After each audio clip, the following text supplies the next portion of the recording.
Les compléments alimentaires ont la cote auprès des Français. 2 chiffres suffisent pour bien comprendre l'engouement des consommateurs. En 2016, les ventes ont en effet bondi de presque 5% pour dépasser 1,6 milliard d'euros. Et la tendance devrait persister selon les prévisions des experts de Xerfi.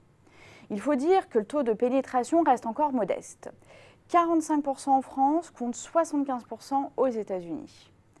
Le marché des compléments alimentaires affiche donc de solides perspectives, en particulier auprès du public masculin et des personnes âgées. Mais ce potentiel de croissance masque un marché dual, pour ne pas dire à 2 vitesses. Alors que le segment santé fait preuve d'une belle vitalité, les compléments alimentaires cosmétiques, c'est-à-dire minceur, beauté ou solaire, sont encore en perte de vitesse. Et pour cause. Depuis 2012, les industriels ne peuvent plus arguer, comme ils l'entendent, des allégations santé de leurs produits en vertu d'une nouvelle réglementation. Ce secteur très dynamique et attractif reste encore largement dominé par des PME familiales. Mais il est en cours de structuration compte tenu de la surface financière requise pour réaliser des essais cliniques longs, coûteux et au succès incertain. De fait, les laboratoires pharmaceutiques sont en position de force, et ce pour 3 bonnes raisons. D'abord, ils maîtrisent le principal réseau de distribution des compléments alimentaires, les pharmacies. Ensuite, ils peuvent se prévaloir d'un savoir-faire indéniable en matière d'études cliniques. Enfin, ils investissent massivement dans le marketing et la communication via leurs marques ombrelles comme Berocca de Bayer ou encore Magnévi de Sanofi.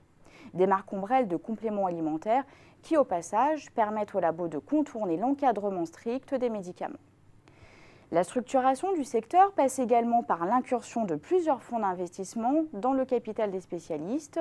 Je pense notamment à l'investissement de Troisi dans Pourroi Santé, le fabricant des marques Forger ou Biolan, ou encore au rachat de V-Media, propriétaire de Nobiol, par Charterhouse. En parallèle de cette consolidation du secteur, les fabricants développent naturellement leur activité. Par exemple, pour séduire de nouvelles catégories de consommateurs, à commencer par les hommes et les personnes âgées, les professionnels rivalisent d'inventivité. Ces dernières années, le sommeil et le confort digestif, musculaire ou encore articulaire, ont concentré les innovations.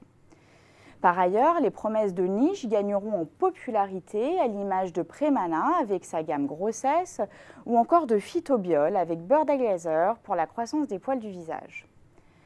Pour repousser les frontières du marché, les opérateurs pourront également s'appuyer sur des relais d'influence, à l'image des pharmaciens, des médecins, des naturopathes ou encore des médias.